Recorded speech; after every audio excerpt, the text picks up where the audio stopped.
بسم اللہ الرحمن الرحیم۔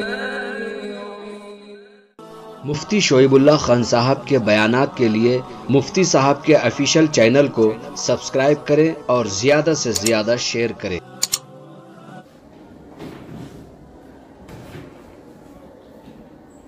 بسم اللہ الرحمن الرحیم۔ الحمد للہ رب العالمین والصلاة والسلام علی سید الانبیاء واشرف المرسلین وعلی آلہ وصحبہ اجمعین، اما بعد۔ باب المزمزۃ والاستنشاق من کف واحد۔ مزمزہ اور استنشاق دونوں ایک ہاتھ سے کرنے کا بیان، یا ایک چلو سے کرنے کا بیان۔ کف کے معنی ایک چلو۔ یہ مسئلہ اختلافی ہے کہ مزمزہ استنشاق الگ الگ طور پر کرنا چاہیے، الگ الگ چلو پانی لے کر، یا دونوں کو ایک ہی چلو پانی سے کرنا چاہیے۔ امام شافعی رحمۃ اللہ علیہ کا مسلک یہ ہے کہ دونوں کو ایک ہاتھ میں ایک چلو سے جوڑ کر کرنا یہ افضل ہے، سنت ہے۔ اور امام اعظم ابو حنیفہ رحمۃ اللہ علیہ کا مسلک یہ ہے کہ دونوں کو الگ الگ چلو سے الگ الگ کرنا یہ افضل اور سنت ہے۔ ایک ہی چلو سے کرنے کا طریقہ یہ ہوتا ہے کہ ایک چلو پانی ایسا لے کر آدھا پانی منہ میں لے لیں، آدھا پانی ناک میں ڈال لیں، تو ایک ہی چلو سے دونوں کام، کلی کا کام بھی اور ناک میں پانی ڈالنے کا کام بھی۔ پھر ان میں شوافے کے اندر اختلافات ہیں کہ یہ کس طرح کرنا چاہیے، اس کے طریقے ان کے ہاں کئی قسم کے ہیں۔ ایک طریقہ تو یہ ہے کہ ایک چلو بھر کر آدھا پانی منہ میں لے لیا، آدھا پانی ناک میں ڈال لیا، لہذا 3 چلو سے 6 کام ہوں گے۔ چلو تو 3 ہوں گے، ایک چلو لیں گے آدھا منہ میں آدھا ناک میں، پھر اور ایک چلو لیں گے آدھا کلی کریں گے آدھا ناک میں ڈالیں گے۔ اس طرح 3 چلو میں 2 کام ہوں گے تو 6 کام ہو جائیں گے۔ 3 مرتبہ کلی کا کام اور 3 مرتبہ ناک میں پانی ڈالنے کا کام، تو یہ 6 دفعہ کرنے کا کام ہوگا اور 3 چلو میں ہو جائے گا۔ اور ان کے ہاں ایک طریقہ یہ بھی ہے کہ ایک چلو سے کرنے کا مطلب ہے ایک چلو لے کر 3 دفعہ کلی، سمجھ میں، تھوڑا پانی لیا کلی کیا، پھر تھوڑا اسی میں سے لیا اور کلی کیا، پھر تھوڑا سا لیا اور کلی کیا۔ تو اب مثلا ایسا لیا، اسی ایک چلو سے 3 دفعہ یہ کر لیں گے، اور پھر 1 دفعہ اور لیں گے اور ناک میں بھی تھوڑا تھوڑا تھوڑا ایسا 3 دفعہ ڈال لیں گے، تو اس میں 2 چلو میں 6 کام ہو جائے گی۔ پہلی صورت کیا تھی؟ 3 چلو میں 6 کام، اور دوسری صورت یہ ہے کہ 2 چلو میں 6 کام۔ اس کے علاوہ بھی طریقے ہیں، عام طور پر جو مشہور ہے وہ یہ ہے جو پہلے نمبر پر بیان کیا کہ دونوں کو اس طرح جمع کرے کہ آدھا ناک میں ڈالے اور آدھا کلی کے لیے لے۔ اس کے لیے باب قائم کیا ہے امام ترمذی نے، المزمزۃ والاستنشاق من کف واحد، ایک ہی چلو سے مزمزہ اور استنشاق دونوں کے کرنے کا بیان۔ اس سلسلے میں حضرت عبداللہ ابن زید ابن عاصم کی روایت ہے۔ اور عبداللہ ابن زید، عبداللہ بن زید نام کے صحابہ کئی ہیں، ان میں سے ایک وہ ہیں جو حضرت عبداللہ ابن زید ابن عبد ربہ کے نام سے آتے ہیں، اور ان کا ذکر اذان کے سلسلے میں آتا ہے۔ اذان خواب میں انہی کو دکھائی گئی تھی، ان کا تذکرہ اذان کے بیان میں آئے گا۔ دوسرے صحابی ہیں حضرت عبداللہ بن زید بن عاصم، یہاں پر یہی مراد ہے۔ تو حضرت زید بن عبداللہ، حضرت عبداللہ بن زید بن عاصم کہتے ہیں رأيت النبي صلى الله عليه وسلم مزمز واستنشق من كف واحد. میں نے اللہ کے نبی علیہ السلام کو دیکھا کہ آپ نے مزمزہ اور استنشاق دونوں ایک ہاتھ سے کیا. فعل ذلك ثلاثا، اور اس طرح 3 دفعہ کیا. اس کے اندر ہے مزمزہ واستنشق من کف واحد، ایک ہی چلو سے کلی بھی کیا اور ایک ہی چلو سے ناک میں پانی ڈالا، اور یہ کام 3 دفعہ کیا. تو اس کا مطلب ہوا 3 دفعہ میں 6 کام کیے جو پہلی صورت میں نے بتائی. تو ایک چلو لیا اور اس سے کلی بھی کی اور ناک میں پانی ڈالا، پھر اور ایک چلو لیا، پھر اس سے بھی کلی کی اور ناک میں پانی ڈالا، پھر تیسرا چلو لیا، پھر اس سے بھی یہ 2 کام کیے. یہ ہے اس کا مطلب فعل ذلك ثلاثا، کہ 3 دفعہ اللہ کے نبی علیہ السلام نے اس طرح کیا. یہ روایت ہے جس سے کہ امام شافعی رحمۃ اللہ علیہ استدلال کرتے ہیں کہ سنت طریقہ یہ ہے کہ دونوں کو جمع کیا جائے. اس کو کہتے ہیں فصل، وصل دونوں کو جمع کرنے کا بیان. اور احناف جو کرتے ہیں وہ فصل کہلاتا ہے، دونوں کے درمیان جدائی. اور احناف کی دلیل ابو داؤد کے اندر روایت آئی ہے حضرت عمرو بن کعب یا کعب بن عمرو سے. ان کو بعض لوگوں نے عمرو بن کعب کہا تو بعضوں نے کعب بن عمرو کہا رضی اللہ عنہ. وہ فرماتے ہیں کہ میں نے نبی اکرم صلی اللہ علیہ وسلم کو دیکھا کہ آپ وضو کر رہے تھے. پھر انہوں نے وضو کا طریقہ حضور کا بیان کیا ہے، اور اسی کے اندر انہوں نے یہ بھی بیان کیا کہ میں نے آپ کو دیکھا کہ آپ نے کلی الگ کی اور ناک میں پانی الگ ڈالا. یہ روایت بالکل صریح ہے اس بارے میں کہ دونوں کو الگ الگ طور پر اللہ کے نبی علیہ السلام نے کیا تھا. احناف نے اس روایت کو لیا ہے اور امام شافعی نے اس روایت کو لیا ہے. کوئی بڑا اختلاف نہیں ہے اور نہ اس سے کوئی فرق پڑنے والا ہے. آپ اس طریقے سے وضو کریں جیسے کہ امام شافعی کہتے ہیں تو بھی وضو ہو جائے گا، اور اس طریقے سے کریں جیسے کہ امام ابو حنیفہ کہتے ہیں کہ الگ الگ کرو تو بھی ہو جائے گا. اختلاف صرف افضلیت میں ہے، جواز عدم جواز کی کوئی بحث نہیں، بڑا کوئی مسئلہ نہیں.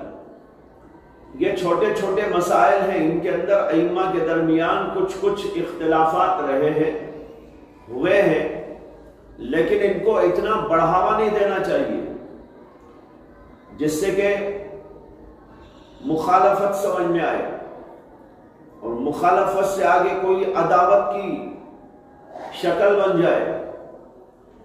تمام ائمہ ہمارے محترم ائمہ ہیں، بڑے ہیں اور بزرگ ہیں، بڑے باکمال ہیں، بڑے متقی اور عابد و زاہد اور اللہ کے ولی ہیں. سب کی نیت تھی اللہ کے دین کو سمجھنا، اللہ کے نبی علیہ السلام کی باتوں کی تشریح اور تفہیم کرنا. اس کے لیے انہوں نے اپنے اپنے طور سے غور کیا، تو کسی کی نظر اس کے اوپر گئی تو انہوں نے اس کو ترجیح دے دی، اس میں تعویل کر دی، اور کسی نے اس کو دیکھا تو اس کے اندر تعویل کر دی. چنانچہ احناف اس کے اندر تعویل کرتے ہیں کہ مزمزہ واستنشق من کف واحد کا مطلب یہ ہے مزمزہ من کف واحد واستنشق من کف واحد، ایک چلو بھر کر ناک میں پانی ڈالا، ایک چلو بھر کر کلی کی، یعنی اس کے لیے بھی ایک چلو اور اس کے لیے بھی ایک چلو لیا، دونوں ایک ہی چلو سے کیا. یہ معنی وہ نہیں لیتے. سمجھ میں آ رہی نا بات؟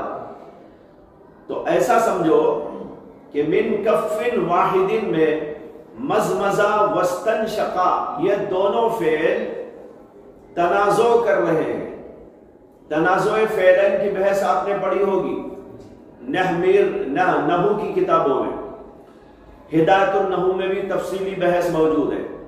کبھی ایسا ہوتا ہے کہ دو فعل ہوتے ہیں اور وہ دونوں فعل اپنے ایک معمول کے سلسلے میں اختلاف کرتے ہیں۔ پہلا فعل چاہتا ہے کہ میں اس کو اپنا معمول بناؤں، دوسرا فعل بھی چاہتا ہے میں اس کو اپنا معمول بنا لوں۔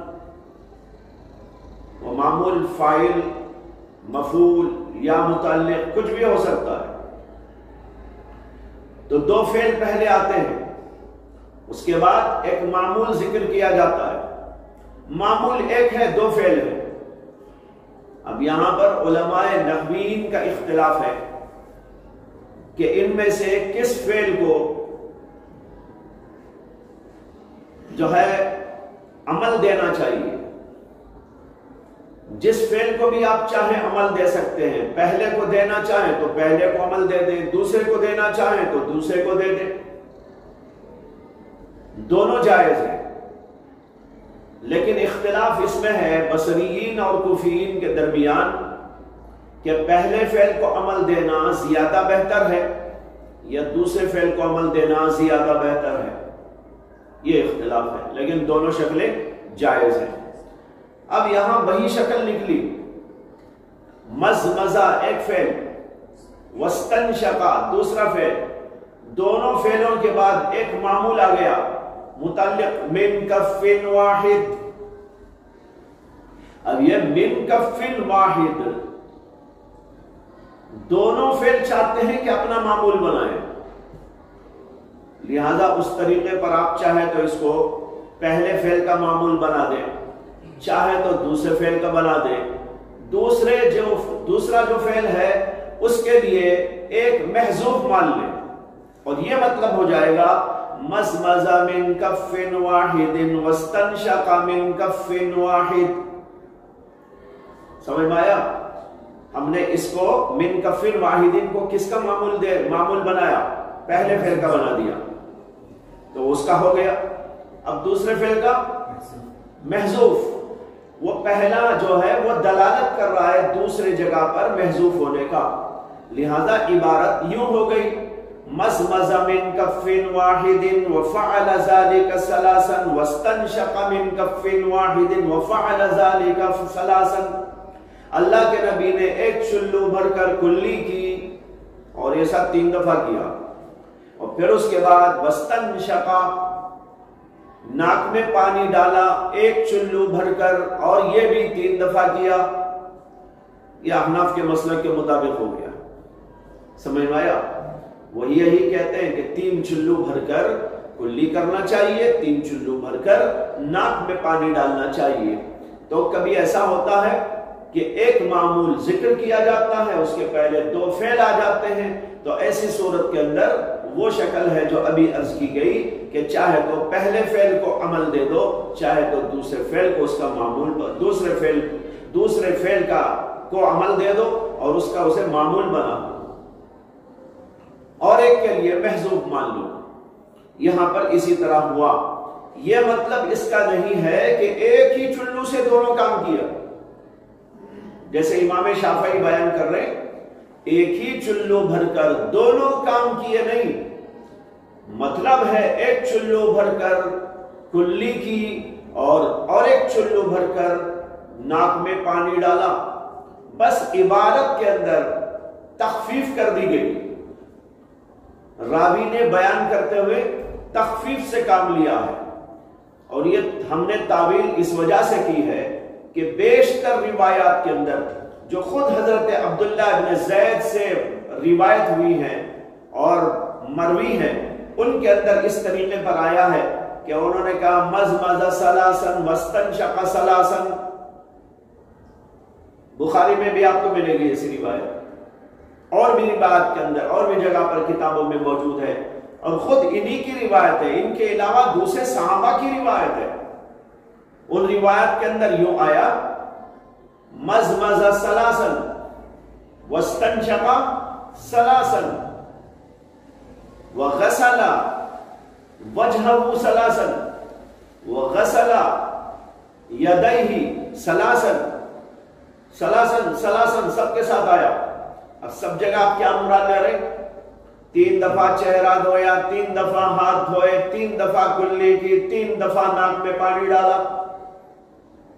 تو روایات کے اندر یہ مضمون اس طرح وارد ہوا ہے کہ اللہ کے نبی علیہ السلام نے 3 دفعہ کلی کی، 3 دفعہ ناک میں پانی ڈالا، 3 دفعہ جو ہے چہرہ دھویا اور 3 دفعہ ہاتھ دھوئے. یہ 3 کا ذکر سب کے ساتھ لگا ہوا ہے. لہٰذا جب وہ معمول تھا تو اب یہاں پر روایت اس طرح آ گئی تو ہمیں تعویل کرنا ضروری ہے تاکہ ان روایات میں کوئی تخالف نہ رہے. لہذا اب دونوں جمع ہو گئی. اور جو روایت ابو داؤد کے حوالے سے میں نے بیان کی تھی عمرو بن کعب کی، اس کے اندر تو صراحت ہے کہ اللہ کے نبی نے کلی کو الگ کیا اور ناک میں پانی الگ طور پر کیا، اس کی صراحت اس کے اندر موجود ہے. تو بہرحال ان ساری روایات کے پیش نظر احناف یہاں پر من کف واحد کو از قبیل تنازع فعلین قرار دے کر یہ کہتے ہیں کہ من کف واحد کا مطلب ہے مزمز من کف واحد واستنشق من کف واحد وفعل ذلك ثلاثا. اب روایات سب کے سب جمع ہو گئی اور ان میں کوئی تخالف نہ رہا. آگے کہتے ہیں وفي الباب عن عبد الله بن عباس قال ابو عيسى وحديث عبد الله بن زيد حديث حسن غريب وروى مالك وابن عيينة وغير واحد هذا الحديث عن عمرو بن يحيى ولم يذكروا هذا الحرف أن النبي صلى الله عليه وسلم مزمز واستنشق من كف واحد وإنما ذكره خالد بن عبد الله وخالد بن عبد الله ثقة حافظ عند أهل الحديث. اب یہاں پر ایک حدیثی فائدہ ذکر کر رہے ہیں. یہ کہہ رہے ہیں کہ امام مالک نے اور ابن عیینہ نے اور ان کے علاوہ اور بہت سے لوگوں نے غیر واحد کے معنی بہت سے لوگوں نے روایت کیا ہے اس حدیث کو عمرو بن یحییٰ سے. وَلَمْ يَذْكُرُوا هَذَا الْحَرْفَ لیکن انہوں نے اس روایت میں یہ الفاظ ذکر نہیں کیے من کف واحد. وہ تو صرف اسی ایک روایت میں آیا ہے. سمجھ میں آ رہا ہے؟ امام ترمذی خود فرما رہے ہیں کہ یہ جو ہے نا من کف واحد، یہ لفظ، یہ حرف سے مراد لفظ ہے. تو یہ حرف اور یہ لفظ کسی نے بھی ذکر نہیں کیا، نہ مالک نے ذکر کیا، نہ ابن عیینہ نے ذکر کیا، نہ ان کے علاوہ کسی اور نے ذکر کیا. اور یہ سب بزرگ بھی روایت کر رہے ہیں عمرو بن یحییٰ ہی سے. اور یہ جو ہمارے سامنے روایت ہے وہ بھی عمرو بن یحییٰ ہی کی ہے. جو ابھی پڑھے نا اس کی سند میں بھی وہی ہے. حدثنا يحيى بن موسى قال حدثنا ابراهيم بن موسى قال حدثنا خالد بن عبد الله عن عمرو بن يحيى. دیکھ رہے ہیں انہی سے ہے، عمرو بن یحییٰ ہی سے. عمرو بن یحییٰ کے کئی شاگرد ہیں، ان میں سے ایک شاگرد ہیں یہ خالد بن عبداللہ، ثقہ ہیں، حافظ ہیں اور قابل اعتماد راوی ہیں. اور ان کے علاوہ عمرو بن یحییٰ کے شاگردوں میں امام مالک بھی ہے، ابن عیینہ بھی ہے اور بھی بہت سے لوگ ہیں. لیکن اب ہو گیا یہ کہ عمرو بن یحییٰ کے شاگردوں میں اختلاف ہے کہ ہمارے حضرت عمرو بن یحییٰ نے یہ جو حدیث بیان کی تھی حضرت عبداللہ بن زید بن عاصم کی، اور اس کے اندر ہے رأیت النبی صلی اللہ علیہ وسلم مزمز واستنشق، اس کے اندر من کف واحد کے الفاظ تھے یا نہیں تھے؟ سمجھ میں آیا؟ عمرو بن یحییٰ کے شاگردوں میں اختلاف ہے کہ حضرت نے جب بیان کیا تھا عمرو بن یحییٰ نے حدیث تو انہوں نے من کف واحد کے لفظ بولے تھے کہ نہیں؟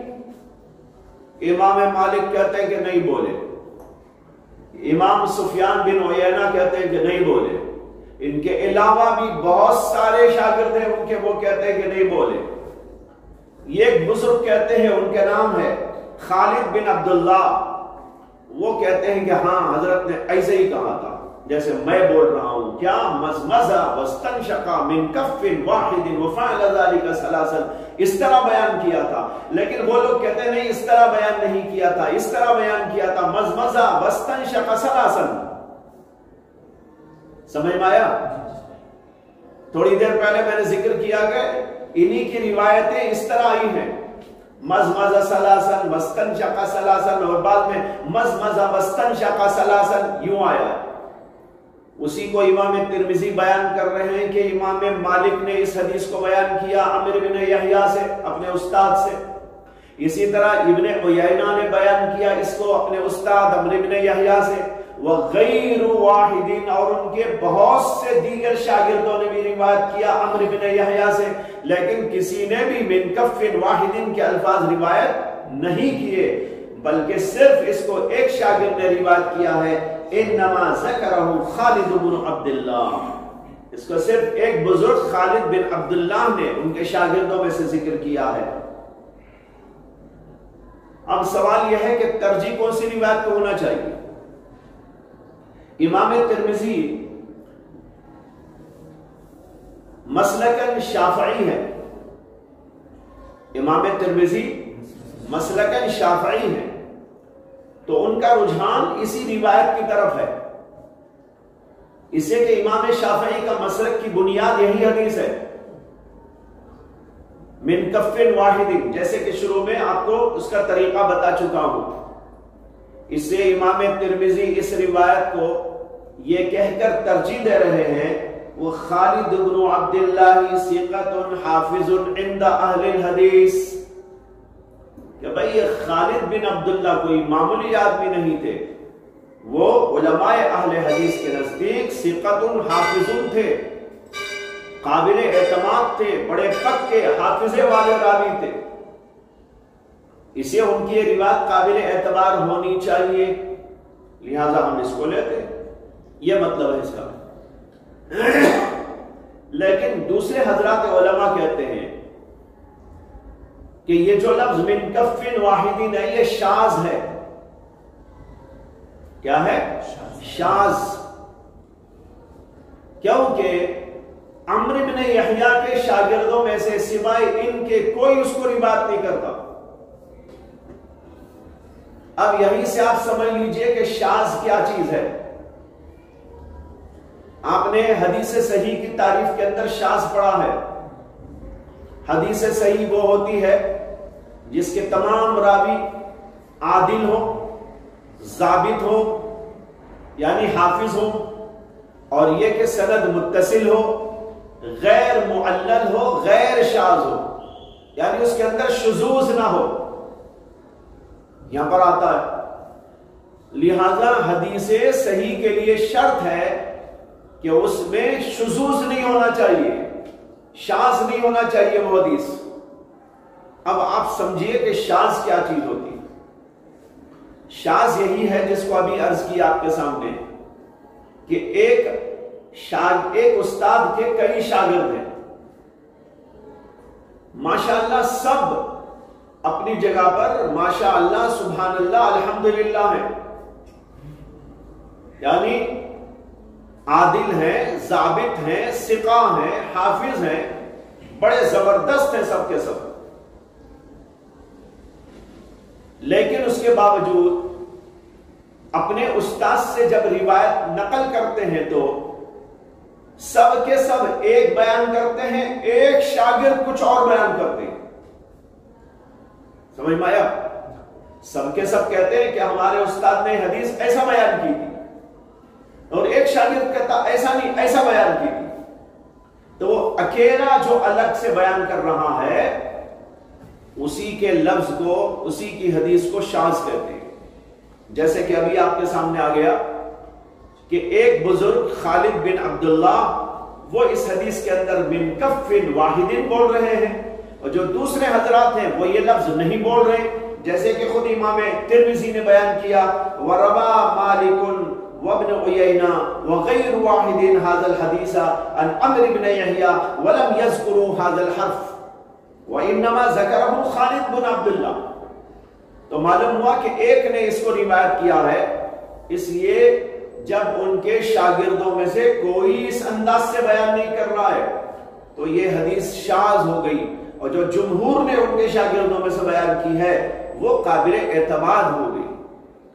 اس لیے علماء احناف نے اس کو نہیں لیا، اور جس کے اندر سلاسن کا لفظ آیا ہے اس کو لیا. اور پھر حضرت عمرو بن کعب کی جو حدیث ابو داؤد کے حوالے سے بیان کی اس کو لیا. ان روایات کی بنیاد پر علماء احناف کہتے ہیں کہ الگ الگ کرنا ہی افضل اور بہتر ہے، باقی کوئی زیادہ بڑا مسئلہ نہیں ہے. اگر کوئی اس طرح کر لیتا ہے تو کوئی گناہ کی بات نہیں ہے. امام ترمذی نے آگے کہا وقال بعض اہل العلم المزمزة والاستنشاق من کف واحد یجزئ وقال بعضهم تفریقهما احب الینا وقال الشافعی ان جمعهما في کف واحد فهو جائز وان فرقهما فهو احب الینا.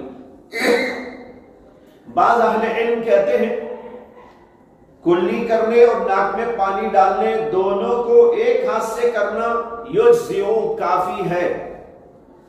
یجزئ مانے کافی ہو جائے گا، یعنی جائز ہے. وقال بعضهم تفریقهما احب الینا، اور بعض علماء کہتے ہیں کہ ان دونوں کو الگ الگ کرنا یہ زیادہ احب ہے ہمارے پاس. احب الینا، دونوں کو الگ کرو. جیسے احناف کہتے ہیں ناک میں پانی الگ ڈالو، کلی الگ کرو، تین چلوں سے الگ سے کلی کرو، تین چلوں سے الگ، پھر اس کے بعد استنشاق کرو. اس طرح الگ الگ ان کو کرنا، ان میں تفریق کرنا احب الینا، یہ ہمارے نزدیک بہتر ہے. تو بعض علماء یہ کہتے ہیں کہ بھائی ایک ہی چلو سے کر لے کافی ہے. بعض کہتے ہیں کہ بہتر یہ ہے کہ دونوں کو الگ الگ کیا جائے. یہی احناف کا نقطہ نظر ہے. امام شافعی کا بھی یہی نقطہ نظر بتا رہے امام ترمذی. کہتے ہیں وقال الشافعی ان جمعهما فی کف واحد فهو جائز، اگر ان دونوں کو ایک ہی چلو میں جمع کر لے تو یہ جائز ہے. وَإِن فَرَّقَهُمَا فَهُوَ أَحَبُّ إِلَيْنَا، اور اگر ان کو الگ الگ طور پر کرے تو یہ ہمارے نزدیک زیادہ پسندیدہ ہے. جو احناف کا مسلک ہے وہی امام شافعی کا مسلک امام ترمذی نے یہاں بیان کیا. لیکن یہ امام شافعی کا قول قدیم ہے. امام شافعی کا قول قدیم ہے، اور ان کا قول جدید اس کے خلاف ہے. قول جدید ان کا یہ ہے کہ دونوں کو جمع کرنا افضل ہے، اور اسی پر شوافی کے نزدیک فتویٰ بھی ہے. امام نووی نے شرح مہذب کے اندر، جس کا نام ہے المجموع شرح مہذب، اس کے اندر امام شافعی کا مسلک یہی بتایا ہے، اور اس کے کئی طریقے بھی بتائے ہیں. جیسے کہ میں نے شروع میں کہا انہوں نے 6 طریقے بتائے ہیں، ان میں سے 2 میں نے آپ کے سامنے ذکر کیے. تو اس سے معلوم ہوتا ہے کہ یہ دوسرا قول امام شافعی کا یہ ہے کہ دونوں کو جمع کرنا افضل ہے. امام ترمذی رحمۃ اللہ علیہ عام طور پر امام شافعی کے وہ اقوال ذکر کرتے ہیں جو ان کا قول قدیم کہلاتا ہے. یہ نقطہ یاد رکھو، امام ترمذی نے جگہ جگہ امام شافعی کا مسلک بیان کیا ہے، لیکن عام طور پر وہ قول قدیم کا ذکر کرتے ہیں. اور اس کی وجہ دراصل یہ ہے کہ امام شافعی کے جو اقوال امام ترمذی کو پہنچے تھے وہ امام زعفرانی سے پہنچے. امام زعفرانی امام شافعی کے شاگرد ہیں، براہ راست شاگرد. جیسے امام ابو حنیفہ کے شاگرد امام ابو یوسف اور امام محمد ڈائریکٹ، اسی طرح امام زعفرانی بھی امام شافعی کے براہ راست شاگرد ہیں. لیکن یہ امام شافعی کے پاس اس دور میں رہے تھے جب ان کا پہلا دور تھا.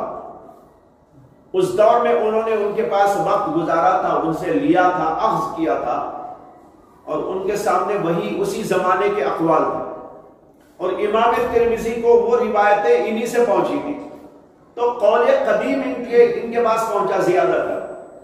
بعد کے جو اقوال میں تبدیلی ہوئی، امام شافعی کے اقوال میں بڑی تبدیلیاں ہوئی ہیں، بلکہ ہر مسئلے میں ان کے دو قول ملتے ہیں، قول قدیم قول جدید، قول قدیم قول جدید، ہر جگہ پر ملے گا آپ کو۔ تو ایک زمانے تک ان کی آراء جو تھی وہ امام زعفرانی کو پہنچی ہوئی تھی، انہوں نے امام ترمذی کو باتیں بتائی، امام ترمذی اسی کے حوالے سے یہاں پر درج کرتے ہیں امام شافعی کے اقوال۔ بعد میں جو تبدیلیاں ہوئی تو کچھ تبدیلیوں کا ذکر امام ترمذی کے سامنے آ گیا اور کچھ کا نہیں آیا، تو جو نہیں آیا تو امام ترمذی نے وہی پرانے اقوال ان کے ذکر کر دیے۔ ان میں سے یہ بھی ایک ہے جو اس وقت آپ نے پڑھ لیا۔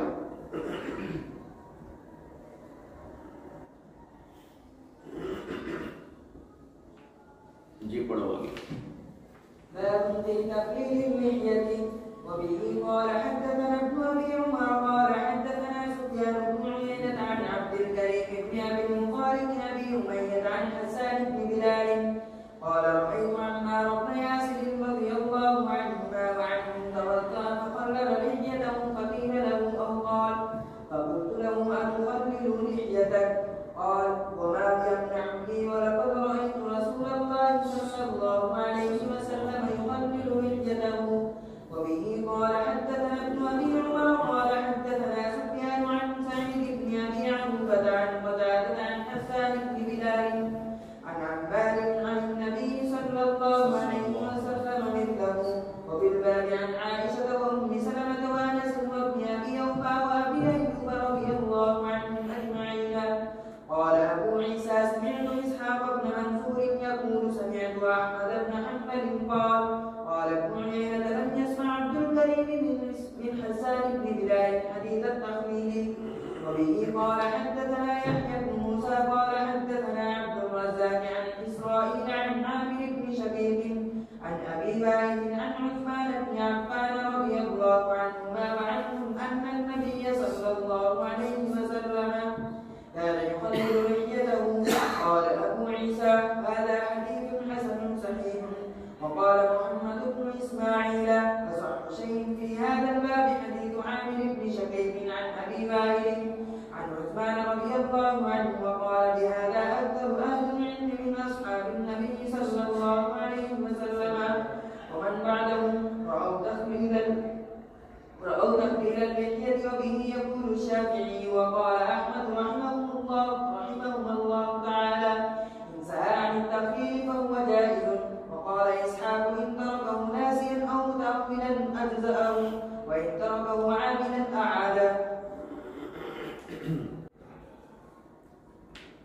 باب ما جاء فی تخلیل اللحیہ،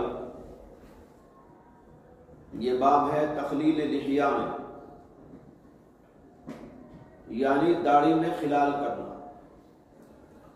وضو کے دوران چہرہ دھوتے وقت داڑھی میں خلال کرنا یہ بھی پسندیدہ ہے اور سنت ہے۔ جمہور علماء کے نزدیک تخلیل لحیہ سنت یا مستحب ہے، اور امام اسحاق بن راہویہ کے نزدیک یہ واجب ہے۔ اسی طرح بعض اہل ظاہر کے نزدیک بھی یہ واجب ہے۔ اس لیے امام اسحاق بن راہویہ کے نزدیک اگر یہ بھول کر چھوڑ دیا تو ٹھیک، وضو ہو جائے گا، اور اگر جان بوجھ کر چھوڑا تو وہ کہتے ہیں کہ وضو کو لوٹانا ہوگا، اس لیے کہ ان کے نزدیک یہ واجبات میں سے ہے، لیکن جمہور علماء کے نزدیک یہ سنت ہے۔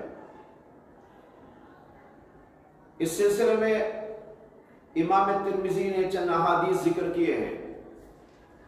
پہلی حدیث ہے حضرت حسان بن بلال سے، وہ کہتے ہیں رأیت عمار بن یاسر توضأ فخلل لحیته فقیل له او قال قلت له اتخلل لحيتك قال وما يمنعني وقد رأيت رسول الله صلی اللہ علیہ وسلم يخلل لحيته۔ حسان بن بلال رحمت اللہ علیہ کہتے ہیں کہ میں نے حضرت عمار بن یاسر رضی اللہ عنہ کو دیکھا کہ آپ وضو کر رہے تھے اور آپ نے اپنی داڑھی میں خلال کیا۔ حسان بن بلال تابعی ہیں، وہ روایت کر رہے ہیں اور کہتے ہیں کہ میں نے حضرت عمار بن یاسر صحابی کو دیکھا، وہ صحابی وضو کر رہے تھے اور داڑھی کا خلال بھی کر رہے تھے۔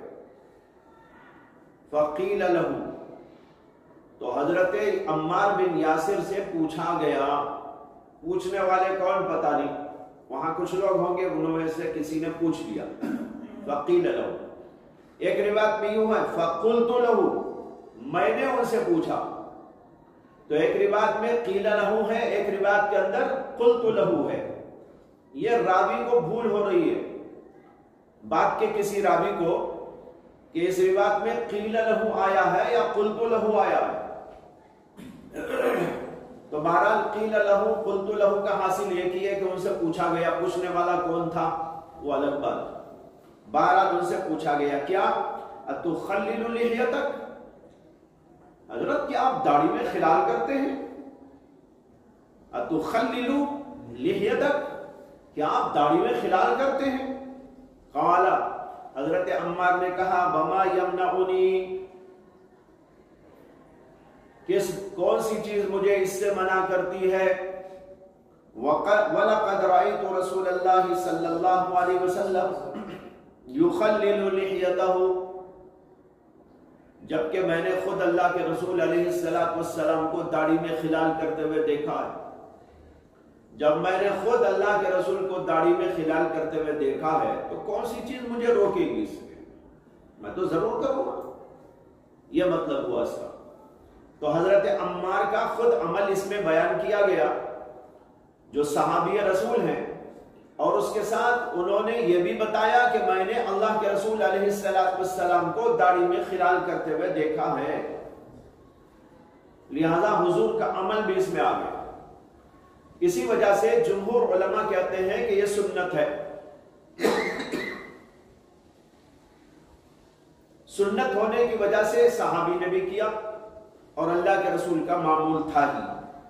دوسری حدیث وہ بھی انہی سے ہے اور اسی طرح کی حدیث ہے، تھوڑا سا فرق اوپر ایک راوی میں ہے، اس لیے دوسری سند بیان کی امام ترمذی نے۔ پہلی سند تھی حدثنا ابن ابی عمر قال حدثنا سفیان بن عیینہ عن عبد الکریم، اور یہ ہے حدثنا ابن ابی عمر قال حدثنا سفیان بن عیینہ عن سعید بن ابی عروبہ۔ اوپر سفیان کے استاد عبد الکریم بن ابی المخارق ہے، اور دوسری سند کے اندر سفیان بن عیینہ کے استاد سعید بن ابی عروبہ ہیں۔ سمجھ میں آیا؟ اور سعید بن ابی عروبہ روایت کرتے ہیں قتادہ سے، اور قتادہ روایت کرتے ہیں حسان بن بلال سے، اور اوپر یہ تھا کہ عبد الکریم بن ابی المخارق روایت کرتے ہیں حسان بن بلال سے، یعنی ان دونوں کے درمیان کوئی واسطہ نہیں ہے۔ تو یہ فرق ہے پہلی روایت میں اور دوسری روایت میں کہ وہاں سفیان بن عیینہ کے استاد عبد الکریم ہیں اور یہاں پر سعید ابن ابی عروبہ ہیں۔ امام ترمذی کہتے ہیں وفی الباب عن عثمان وعائشہ وام سلمہ وانس وابن ابی اوفا وابی ایوب، اس بارے میں متعدد صحابہ سے روایات ہیں۔ حضرت عثمان غنی سے بھی روایت ہے، عثمان غنی کی روایت خود آگے امام ترمذی نے ذکر کی ہے۔ اس کے علاوہ حضرت عائشہ سے اور ام سلمہ سے، انس بن مالک سے اور عبداللہ ابن ابی اوفا سے اور ابو ایوب انصاری سے۔ ان سب سے اس سلسلے میں روایات ہیں جن کے اندر رسول اللہ صلی اللہ علیہ وسلم کا داڑھی میں خلال کرنا آیا. قال ابو عیسیٰ وسمیعت اسحاق بن منصور یقول قال احمد بن حنبل قال ابن عیینہ لم يسمع عبد الکریم من حسان بن بلال حدیث التخلیل. امام ترمذی کہتے ہیں کہ میں نے اسحاق بن منصور سے سنا، وہ فرما رہے تھے کہ امام احمد بن حنبل نے کہا ہے کہ سفیان بن عیینہ نے کہا. سفیان بن عیینہ شاگرد عبد الکریم ابن ابی المخارق کے ہیں. وہی کہتے ہیں کہ ہمارے استاد عبد الکریم ابن ابی المخارق انہوں نے سنا نہیں ہے حسان بن بلال سے تخلیل لحیہ والی حدیث. انہوں نے ان سے اس روایت کو نہیں سنا ہے. اس وجہ سے یہ حدیث گویا کہ منقطع ہو گئی. کیا ہو گئی؟ منقطع ہو گئی.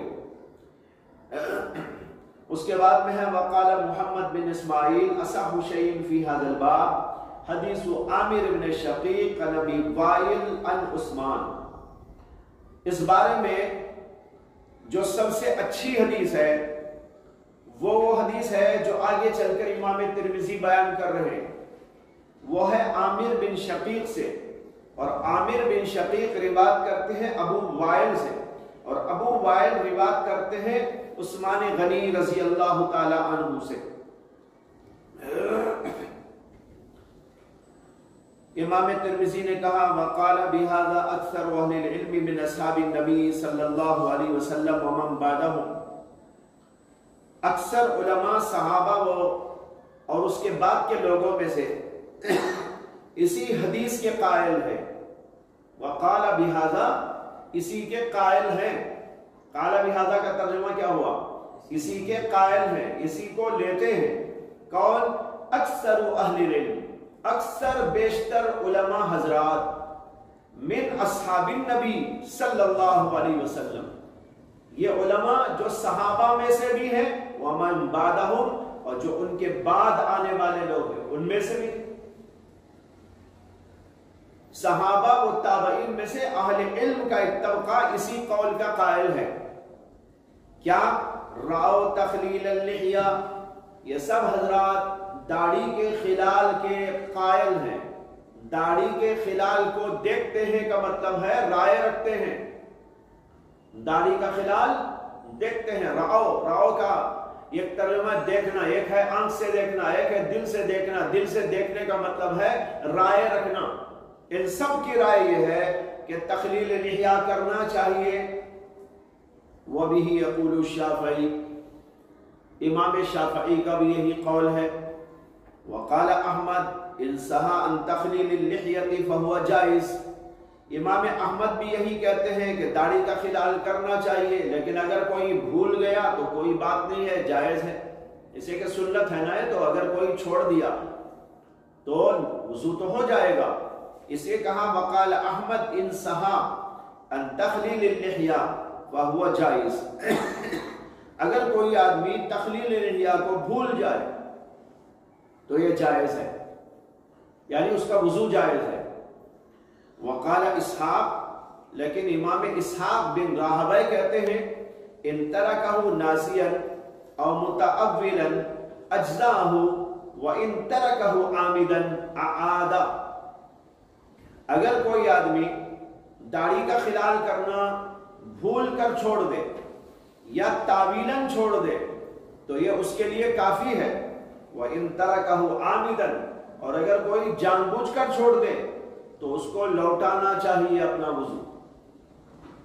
یہ امام اسحاق کا قول ہے، اسے کہ امام اسحاق کے نزدیک یہ واجب ہے. اس کے بعد وہ حدیث لائے جس کا حوالہ اوپر تھا، حضرت عثمان کی حدیث. حدثنا یحیی بن موسیٰ قال حدثنا عبد الرزاق عن اسرائیل عن عامر بن شقیق عن ابی وائل عن عثمان بن عفان ان النبی صلی اللہ علیہ وسلم کان یخلل لحیتہ.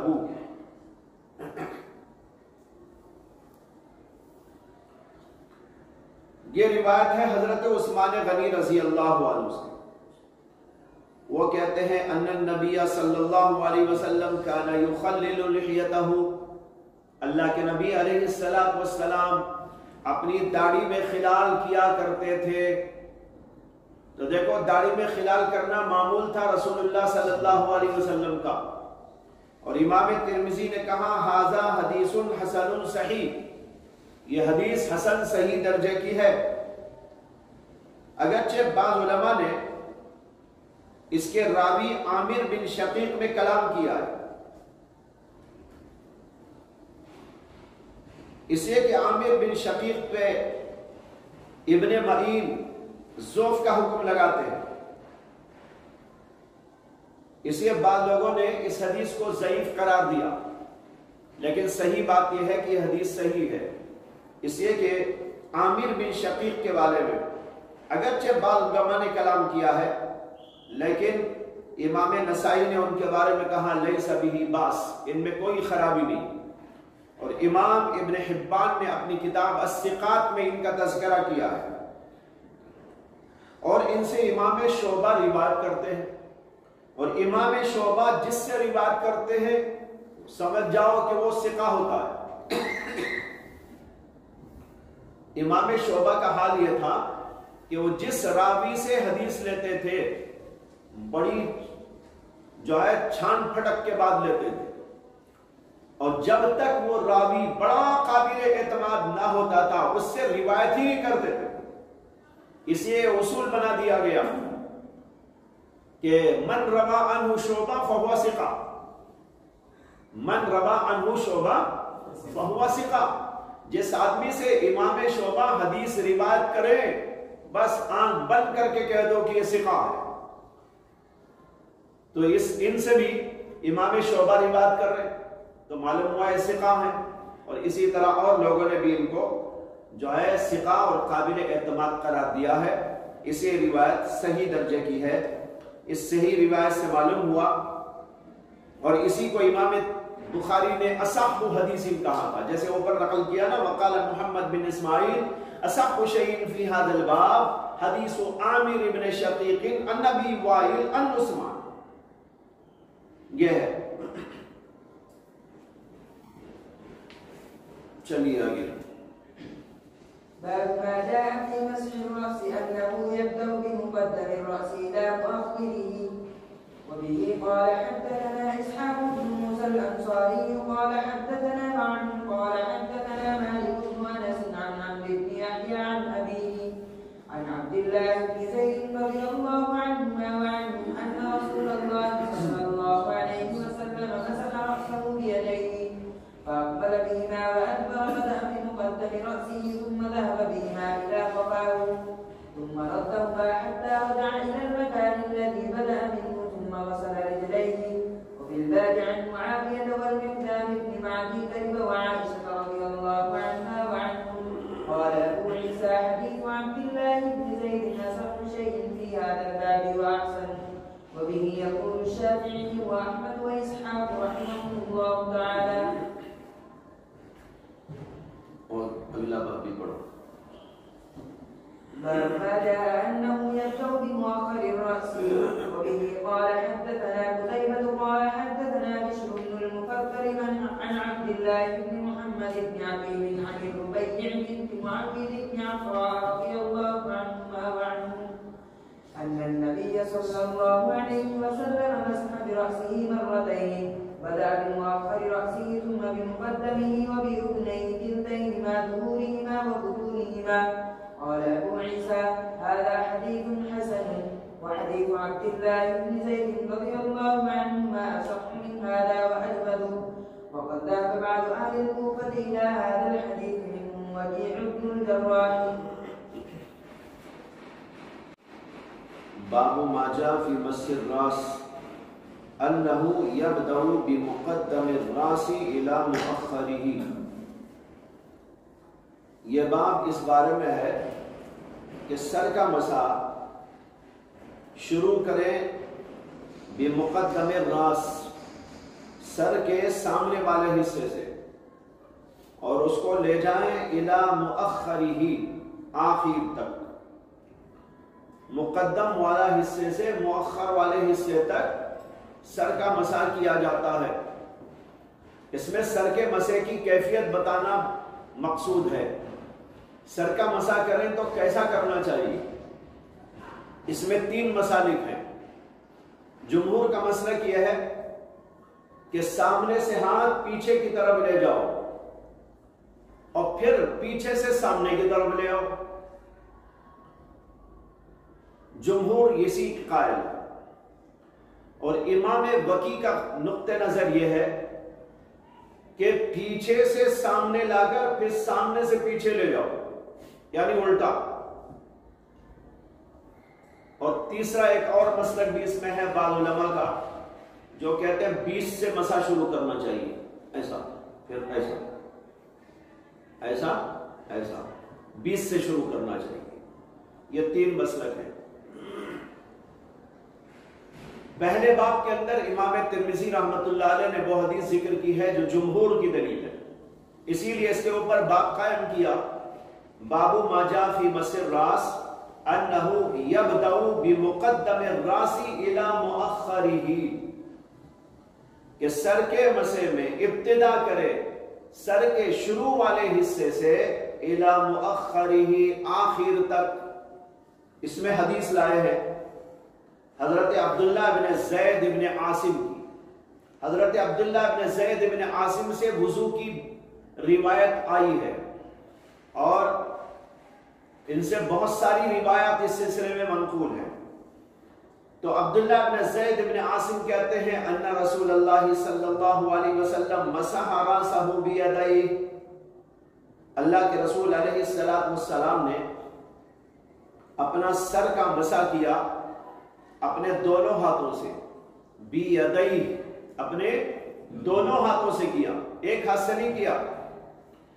فَأَقْبَلَ بِهِمَا وَأَدْبَرَ، پس اقبال کیا اور ادبار کیا۔ فَأَقْبَلَ بِهِمَا، ان دونوں میں اقبال کیا، ان دونوں ہاتھوں سے اقبال کیا اور ان دونوں ہاتھوں سے پھر ادبار کیا۔ اس کو سمجھاؤں گا کیا ہوتا ہے۔ پہلے آگے کی عبارت دیکھو، بدأ بمقدم راسہ، پس شروع کیا اللہ کے نبی نے اپنے سر کے سامنے والے حصے سے۔ دیکھو کہاں سے شروع کر رہے ہیں؟ سامنے سے، دونوں ہاتھوں سے ایسا۔ ثم ذهب بهما الى قفا، پھر ان دونوں ہاتھوں کو آپ لے گئے اپنی گدی تک، پیچھے تک۔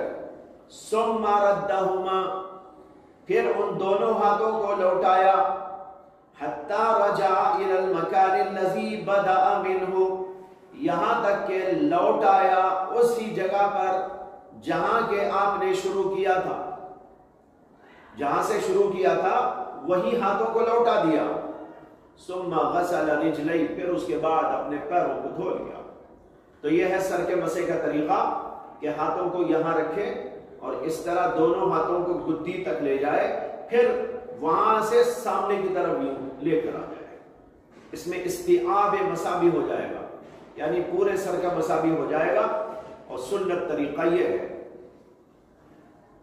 یہ تو حدیث کا جو مفہوم تھا آپ کے سامنے آ گیا۔ البتہ ایک بات سمجھنی ہے یہاں پر کہ حضرت عبداللہ بن زید بن عبد ربیہ نے اس میں کہا ہے فَأَقْبَلَ بِهِمَا وَأَدْبَرَ، اقبال کے معنی کیا، ادبار کے معنی کیا، وہ پہلے سمجھیے۔ اقبال کے معنی آتے ہیں سامنے آنا، ادبار کے معنی آتے ہیں پیچھے جانا۔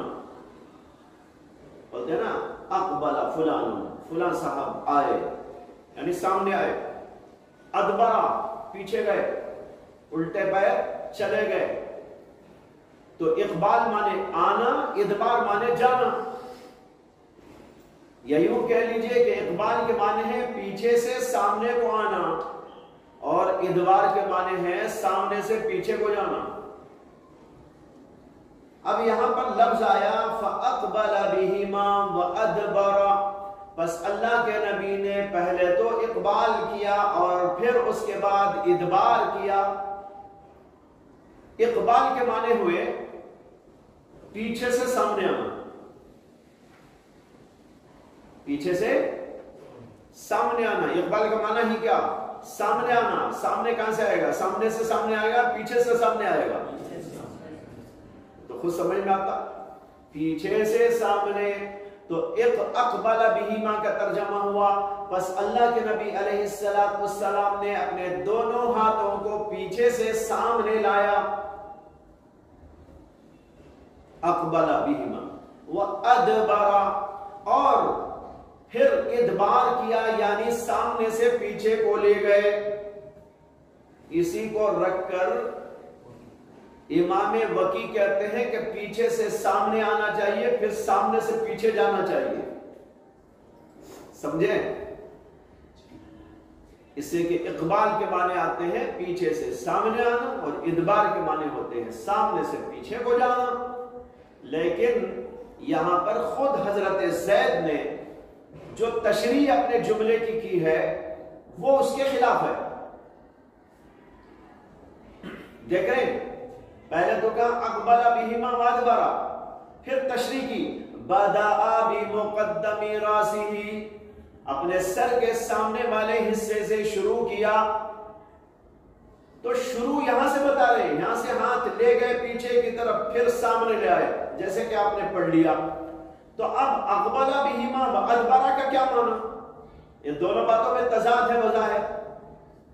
اس کا جواب یہ ہے تضاد کچھ نہیں ہے, بلکہ پہلے ایک اجمال ہے اور اس اجمال کی بعد میں تفصیل ہے. اجمال کے اندر پہلے کی بات بعد میں, بعد کی بات پہلے ذکر کر دی. اجمال میں گول مول بات کہہ دی انہوں نے کہا اللہ کے نبی صلی اللہ علیہ وسلم نے اپنے سر کا مزاح کیا, اس میں اقبال کیا, ادبار کیا. ارے کیسا کیا؟ تفصیل سنو.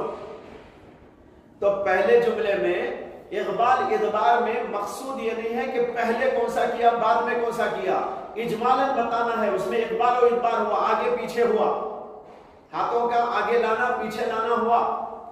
پہلے کون سا بعد میں کون سا, تفصیل وہ ہے جو آگے بیان کر دی.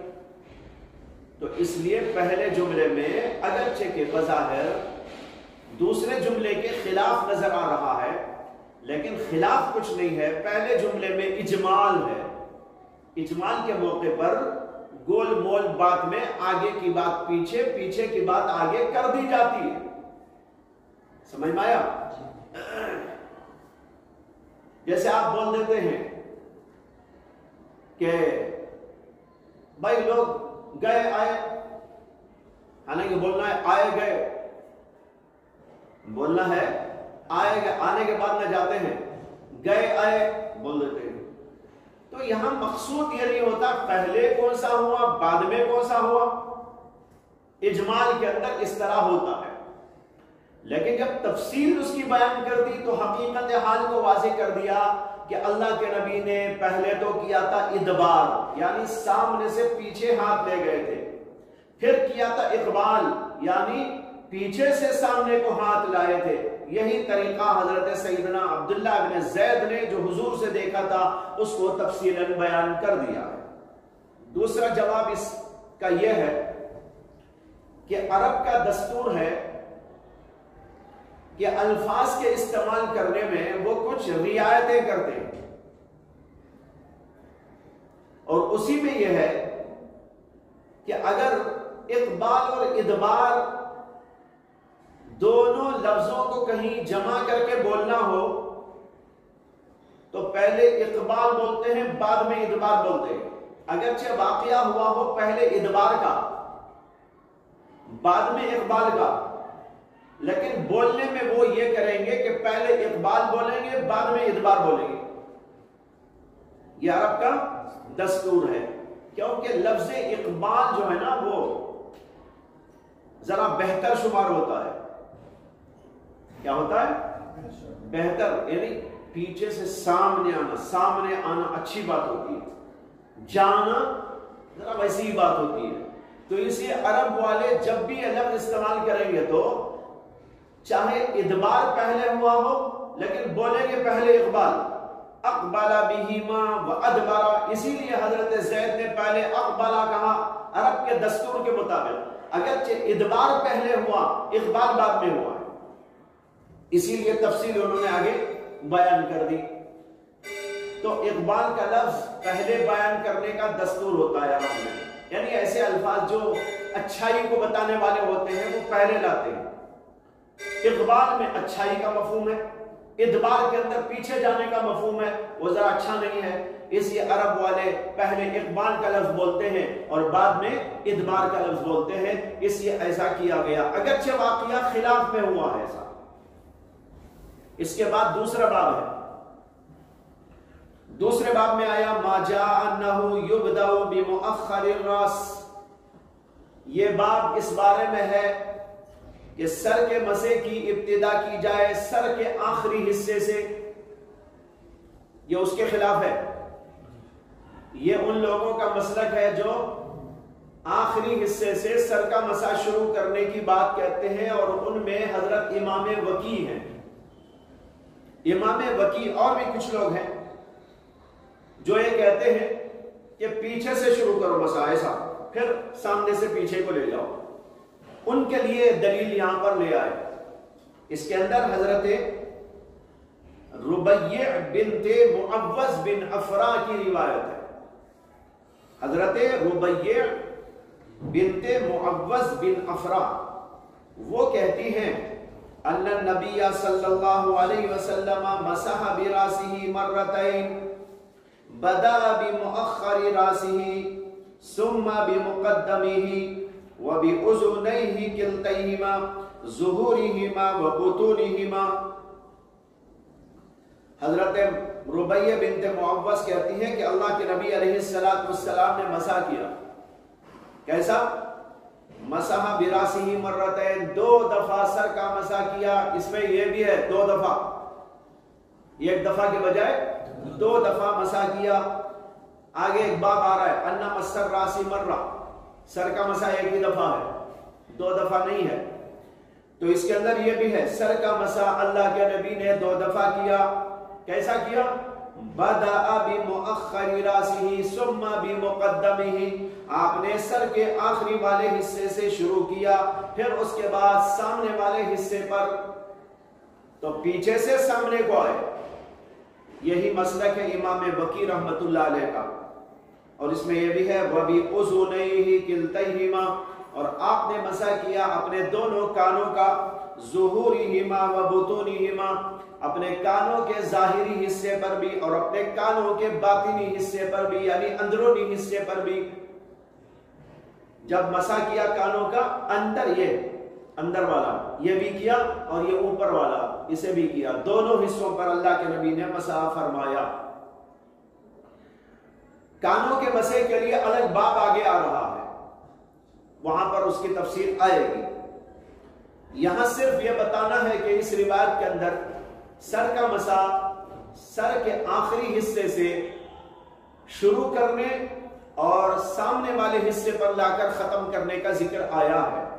یہ روایت ربیع بنت معوذ بن افرا کی ہے، لیکن حقیقت یہ ہے کہ ان کی روایتوں کے اندر کافی اختلاف ہے، کسی میں کچھ کہا کسی میں کچھ کہا ہے، اور اسی لیے امام ترمذی رحمت اللہ علیہ نے یہ بتایا قال ابو عیسیٰ ھذا حدیث حسن، یہ حدیث حسن درجے کی ہے، لیکن حضرت عبداللہ بن زید کی حدیث اصح من ھذا واجود اسنادا، اس سے زیادہ صحیح ہے اور سند کے لحاظ سے بھی اعلیٰ ہے، اس کی سند سے بھی اس کی سند اعلیٰ ہے اور زیادہ صحیح روایت وہ ہے۔ اور جیسے کہ میں نے کہا کہ ان کی روایات کے اندر اختلاف ہے، کسی میں کچھ آیا کسی میں کچھ آیا، اس لیے اس روایت کے اوپر مدار جمہور علماء نے نہیں رکھا اپنے مسالک کا۔ امام ترمذی نے آگے کہا وَقَدْ ذَهَبَ بَعْضُ أَهْلِ الْعِلْمِ إِلَى هَذَا الْحَدِيثِ مِنْهُمْ وَكِيعُ بْنُ الْجَرَّاحِ، بعض اہل کوفہ اسی حدیث کی طرف گئے ہیں۔ یہاں پر اہل کوفہ سے مراد ابو حنیفہ نہیں ہے، اس لیے کہ ابو حنیفہ کا یہ مسلک نہیں ہے، وہ جمہور کے ساتھ ہے۔ اہل کوفہ میں بہت سے علماء گزرے ہیں، کوئی ہوں گے، اور انہی میں امام وکیع بھی ہے، اس لیے کہ امام وکیع بھی کوفے ہی کے تھے۔ تو بعض علماء ہیں ان کے اندر امام وکی بھی ہیں، وہ اس بات کے قائل ہیں کہ آخری حصے سے مسح کرنا چاہیے، لیکن جیسے کہ میں نے کہہ دیا کہ یہ امام وکی کا اور بعض لوگوں کا مسلک ہے، جمہور کا مسلک یہ نہیں ہے۔ چلیے باب ما جاء أن مسح الرأس مرة وبه قال حدثنا قتيبة قال حدثنا بكر بن مضر عن ابن عجلان عن عبد الله بن محمد بن عقيل عن الربيع بنت معبد بن عفراء رضي الله عنهما وعنهم أنها رأت النبي صلى الله عليه وسلم يتوضأ قالت مسح رأسه ومسح ما أقبل منه وما أدبر وصدغيه وأذنيه مرة واحدة. وفي الباب عن علي وجد طلحة بن مصرف بن عمرو رضي الله عنهما وعنهم قال أبو عيسى حديث الربيع رضي الله عنه حديث حسن صحيح. وقد روي من غير وجه عن النبي صلى الله عليه وسلم أنه مسح برأسه مرة، والعمل على هذا عند أكثر أهل العلم من أصحاب النبي صلى الله عليه وسلم ومن بعده.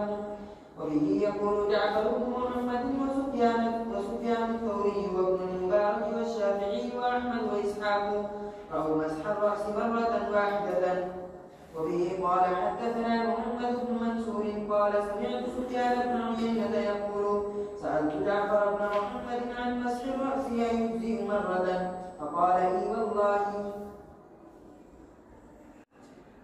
باب ما جاء ان مسح الراس مرہ، یہ باب اس بارے میں ہے کہ سر کا مسح ایک بار ہے۔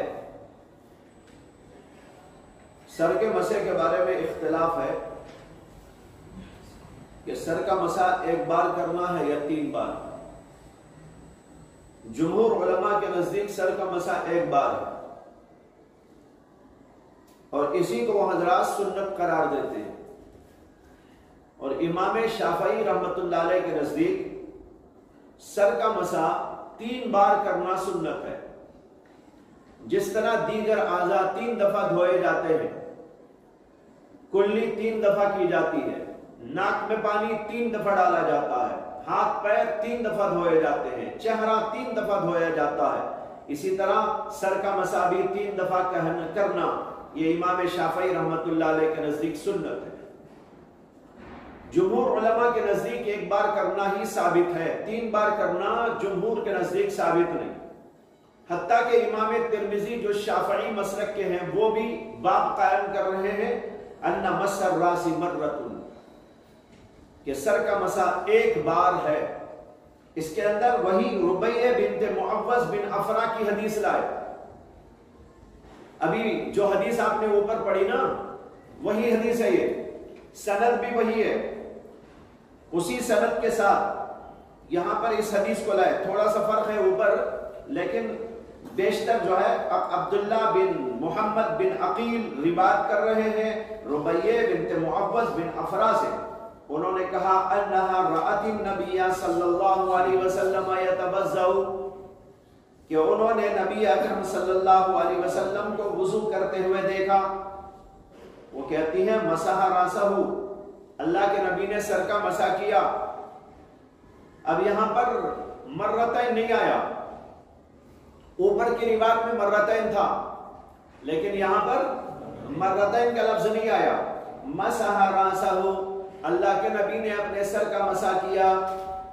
وَمَسَحَ مَا أَقْبَلَ مِنْهُ وَمَا أَدْبَرَ وَصَدْغَيْهِ وَأُذُنَيْهِ مَرَّةً وَاحِدَةً۔ دیکھو یہاں مرتن واحدتن 1 بار کا ذکر آیا، اوپر 2 کا تھا انہی کی روایت میں، لیکن یہاں پر مرتن واحدتن کا لفظ آیا۔ تو کہتے ہیں مسح راسہ ومسح ما اقبل منہ وما ادبر، اور مسح کیا اس حصے کا جو سامنے سے تھا اس میں سے، اور جو پیچھے کا تھا اس میں سے۔ اب یہاں ہے اقبل، ما اقبل منہ اس حصے کا جو سامنے ہے، وما ادبر اور اس حصے کا بھی جو پیچھے ہے۔ یہ ترجمہ ہے یہاں پر، کیا اوپر آیا نا اقبال ادبار، وہاں میں بتایا تھا اقبال کے معنی پیچھے سے سامنے آنا، تو اقبال کے معنی ہی سامنے آنا، ادبار کے معنی ہی پیچھے جانا۔ اب یہاں پر ہے ما اقبل منہ، اس حصے کا جو سر میں سے سامنے تھا، وما ادبر، اور اس حصے کا بھی جو پیچھے تھا۔ تو سر میں کا سامنے والا حصہ بھی، سر میں سے پیچھے والے حصہ بھی، دونوں حصوں پر اللہ کے نبی علیہ السلام نے مسح فرمایا۔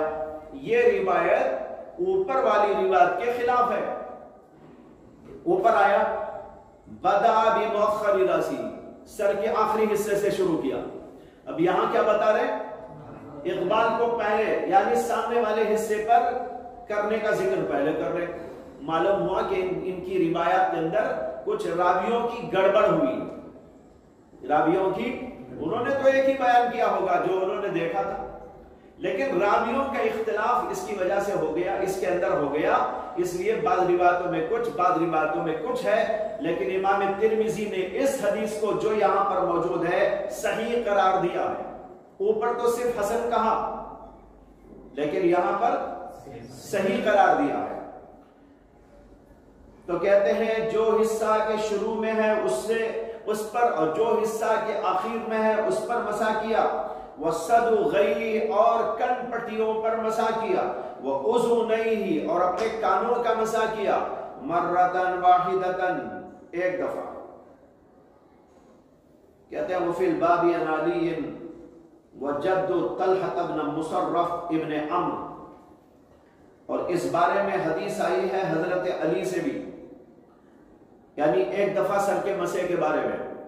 وَجَدُّ طَلْحَةَ بْنَ مُصَرَّفْ، اور طلحہ بن مصرف کے دادا، ان سے بھی روایت آئی ہے، ان کے دادا ہی ہیں وہ جن کا ذکر تھوڑی دیر پہلے میں نے کیا تھا، مزمزے استنشاق میں فصل والی روایت کا ذکر کرتے ہوئے، عمرو ابن کعب یا کعب ابن عمرو، بعض لوگ ان کو کعب ابن عمرو کہتے ہیں، بعض لوگ عمرو بن کعب کہتے ہیں۔ یہاں پر ہے وَجَدُّ طَلْحَةَ بْنَ مُصَرَّفْ بن عمرو، یہاں عمرو لکھا ہے، معلوم ہوا وہ عمرو تھے، عمرو بن کعب، تو ان کے دادا ہوئے وہ، طلحہ کے باپ ہوئے مصرف کے باپ ہوئے عمرو بن کعب، جو صحابی ہیں، ان سے بھی اس حدیث اس کے اندر روایت آئی ہے۔ یہ وہی حدیث ہے جو اوپر میں نے بیان کی، اس کے اندر ایک مضمون سر کا مسح ایک دفعہ کرنے کا ہے، اور ایک مضمون وہ بھی ہے کہ آپ نے کلی کے لیے الگ پانی لیا، اور ناک میں پانی ڈالنے کے لیے، ناک میں پانی کے لیے الگ پانی لیا، یہ بھی مضمون اسی حدیث کے اندر ہے، وہ حدیث ہے طلحہ بن مصرف کے دادا کی۔ قال ابو عیسیٰ وحدیث الربیع حدیث حسن صحیح، اور ربیع کی یہ حدیث حسن صحیح درجے کی ہے۔ وقد روی من غیر وجہ عن النبی صلی اللہ علیہ وسلم انہ مسح براسہ مرۃ، اللہ کے نبی سے بہت ساری روایات میں یہ آیا ہے، بہت سارے طرق سے یہ بات ثابت ہے کہ آپ نے ایک دفعہ سر کا مسح کیا ہے، سمجھ میں آیا؟ 3 دفعہ یا 2 دفعہ کی جو روایات ہیں وہ اس درجے کی، اس پائے کی نہیں، بلکہ اکثر بیشتر اس کے اندر ضعیف روایات ہے، یعنی تو ایسی روایات ہیں جن کے اندر تعویل کی گنجائش ہے۔ مثال کے طور پر ایک روایت میں یہ آیا ہے کہ نبی اکرم صلی اللہ علیہ وسلم نے توضأ ثلاثاً، اس سے بھی امام شافعی کا استدلال ہے۔ امام شافعی کہتے ہیں کہ دیکھو اس حدیث کے اندر ہے وضو کیا 3 دفعہ، تو معلوم ہوا کہ ہر عضو کو 3 دفعہ کرنا ہے، کلی 3 دفعہ، ناک میں پانی 3 دفعہ، چہرہ 3 دفعہ، ہاتھ 3 دفعہ، پیر 3 دفعہ، مسح بھی 3 دفعہ۔ لیکن اس روایت کے اندر اجمال ہے، اکثر بیشتر چیزوں کو جو 3 دفعہ کرتے تھے اس کا ذکر ہے، توضأ ثلاثاً، 3 دفعہ اللہ کے نبی نے وضو کیا، تو اس میں سر کا مسح داخل نہیں ہے، سمجھ میں آیا؟ ہم بھی عموماً بھائی کیسا وضو کرتے ہیں 3 دفعہ بول دیتے ہیں، حالانکہ مسح ایک ہی دفعہ کرتے ہیں۔ وجہ یہ ہے کہ وہ ایک چیز ہی ہے، باقی تمام چیزیں 3 دفعہ ہوتی ہیں، تو غلبہ جس چیز کا ہوتا ہے اس کا ذکر کر دیا جاتا ہے، اغلبی چیز کا ذکر کیا جاتا ہے، لہذا جو اغلب تھا 3 دفعہ دھونا، اس کا ذکر اس کے اندر کیا گیا، توضأ ثلاثا۔ اور حضرت عثمان غنی رضی اللہ تعالی عنہ سے ایک حدیث ایسی آئی ہے کہ اس کے اندر 3 دفعہ کرنے کا مسح کا ذکر آیا، ابو داؤد کے اندر وہ روایت ہے، لیکن خود امام ابو داؤد نے اس روایت کو نقل کرنے کے بعد یہ فرمایا کہ اکثر بیشتر حضرات راوی جو اس حدیث کو روایت کرتے ہیں، یعنی حضرت عثمان کی حدیث، اس کے اندر یہی بتاتے ہیں کہ اللہ کے نبی نے 1 دفعہ سر کا مسح کیا۔ یہ خود امام ابو داؤد نے تبصرہ کیا ہے، تو گویا انہوں نے اس حدیث کو ضعیف قرار دیا ہے جس کے اندر 3 دفعہ سر کے مسح کا ذکر آیا ہے، اور اس کو ترجیح دی ہے جو حضرت عثمان سے 3 دفعہ نہیں بلکہ 1 دفعہ مسح کرنے کا ذکر آیا ہے۔ اسی لیے امام ترمذی نے بھی کہا وَقَدْ رُوِيَ مِنْ غَيْرِ وَجْهٍ، اللہ کے نبی سے بہت ساری سندوں اور بہت سارے طرق سے ثابت ہے انہو مسح براسہ مرتن، کہ اللہ کے نبی نے 1 ہی دفعہ مسح کیا ہے۔ والعمل علی ھذا عند اکثر اہل العلم من اصحاب النبی صلی اللہ علیہ وسلم ومن بعدہ، عمل اسی حدیث پر ہے، یعنی 1 دفعہ سر کے مسح پر عمل ہے عند اکثر اہل العلم، اکثر اہل علم حضرات کے نزدیک، صحابہ میں سے اور تابعین میں سے۔ جو اہل علم، صحابہ میں سے اہل علم یعنی بڑے اونچے مقام کے اہل علم، ویسے سب صحابہ اہل علم ہیں، لیکن اہل علم ان میں 2 طرح کے ہیں۔ ایک وہ اہل علم جو فتویٰ دینے والے تھے، صحابہ میں سب ایک مقام کے نہیں ہیں نا، ابو بکر کا، عمر کا، عثمان کا، اور حضرت علی کا، عبداللہ بن عباس کا، حضرت معاذ بن جبل کا، حضرت ابو موسیٰ اشعری کا، اسی طرح حضرت عبداللہ بن عمر کا، حضرت عبداللہ بن زبیر کا، عبداللہ بن عباس کا جو مقام تھا، ابو ہریرہ کا جو مقام تھا فتویٰ دینے میں، وہ بہت سارے صحابہ کا نہیں تھا، وہ انہی سے پوچھتے تھے۔ رسول اکرم صلی اللہ علیہ وسلم نے اپنے زمانے میں شروع میں 9 صحابہ کو منتخب کیا تھا فتویٰ دینے کے لیے، ان کے اندر یہ سب لوگ تھے، ان کو اللہ کے نبی نے اجازت دی کہ تم فتویٰ دو۔ تو اب اسے کہ ایک ہی اللہ کے نبی صلی اللہ علیہ وسلم سب کے جوابات کیسے دے سکتے ہیں؟ دین پھیل رہا تھا، لوگ جوک در جوک اسلام میں آ رہے تھے، تو سب کو اللہ کے نبی علیہ السلام بتائیں، یہ بات بڑی مشکل تھی کہ سب لوگ اللہ کے نبی تک پہنچے۔ اسی اللہ کے نبی نے 9 صحابہ کو شروع میں منتخب کیا کہ تم لوگ فتویٰ دیا۔ اب دوسرے صحابہ انہی سے رجوع ہوتے تھے، تو دیکھو 2 قسم کے صحابہ ہو گئے، ایک مفتی صحابہ، وہ یہاں پر مراد ہے، اہل علم صحابہ میں سے۔ آپ یہ میں نے اس اشکال کا جواب دیا، بھائی صحابہ تو سبھی اہل علم تھے، تو امام ترمذی یہ کیا بول رہے؟ اکثر اہل العلم من اصحاب النبی صلی اللہ علیہ وسلم، صحابہ میں سے اکثر اہل علم یہی کہتے ہیں۔ تو صحابہ میں کیا نعوذ باللہ کوئی جاہل بھی تھے؟ نہیں، جاہل نہیں تھے، سب اہل علم تھے، لیکن ان میں بھی 2 قسم کے لوگ تھے، ایک معمولی علم رکھنے والے تھے اور ایک فقاہت کے درجے کو پہنچے ہوئے تھے جو فتویٰ دینے کی اہلیت رکھتے تھے۔ ایسے بڑے بڑے صحابہ جن کا نام میں نے لیا، جن میں صحابہ خلفائے راشدین ہیں، اسی طرح حضرت معاذ بن جبل ہیں، ابن عباس جیسے، ابن عباس تو خیر بعد میں، شروع میں تو ان کا نام بھی نہیں تھا اس کے اندر، وہ تو اس وقت بچے تھے حضور کے زمانے میں۔ تو 9 صحابہ کو منتخب کیا، پھر اس کے بعد اللہ کے نبی علیہ السلام نے اس کے اندر اضافہ کر دیا اور تقریباً 30 صحابہ کرام کو منتخب کیا فتویٰ دینے کے لیے۔ علامہ ابن قیم رحمت اللہ علیہ نے اپنی کتاب اعلام الموقعین عن رب العالمین، ان کی ایک کتاب ہے، زبردست کتاب ہے، اس کا نام ہے اعلام الموقعین عن رب العالمین۔ اس کے اندر انہوں نے شروع ہی میں یہ تفصیل بیان کی ہے پہلے کن کن صحابہ کو حضور نے منتخب کیا، پھر اور اس کے اندر اضافہ کر کے کن کن صحابہ کو منتخب کیا، پھر اس کے بعد اور بعد کا زمانہ تھا تو اس میں کون کون مفتی حضرات صحابہ میں ہوئے، اور پھر اس کے بعد تابعین کے زمانے میں کون کون ہوئے، پہلے زمانے میں، درمیان زمانے میں، پھر بعد کے زمانے میں، پھر اس کے بعد تبع تابعین، پھر اس کے بعد بہت سارے زمانوں تک کی تفصیلی فہرست بیان کی ہے، کون کس زمانے میں کہاں کہاں مفتی تھے۔ ایک تاریخی دستاویز انہوں نے جمع کر دی ہے، لکھ دی ہے، اس کے اندر ہر علاقے کے اس زمانے کے بڑے مفتیوں کا نام موجود ہے۔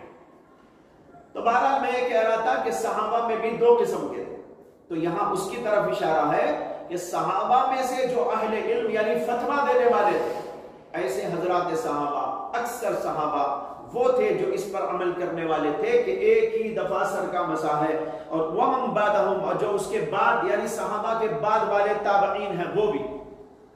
وَبِهِ يَقُولُ جعفر بن محمد، اور یہی بات کہتے ہیں حضرت جعفر بن محمد۔ یہ جعفر بن محمد کون ہے؟ ذرا پہچان کے چلو، یہ ہے وہ بزرگ جن کو عام طور پر حضرت جعفر صادق کہا جاتا ہے، معلوم ہے؟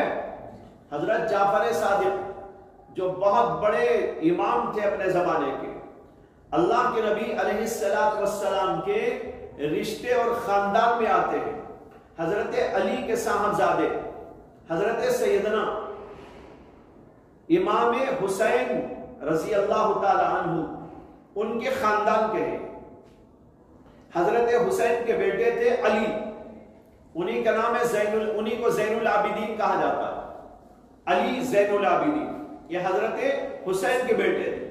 حضرت حسین کے جو بیٹے تھے وہ تھے جعفر بن محمد، یا ان کے بیٹے کے بیٹے، سمجھ میں آیا؟ تو حضور سے بڑا قریبی ان کا رشتہ ہے۔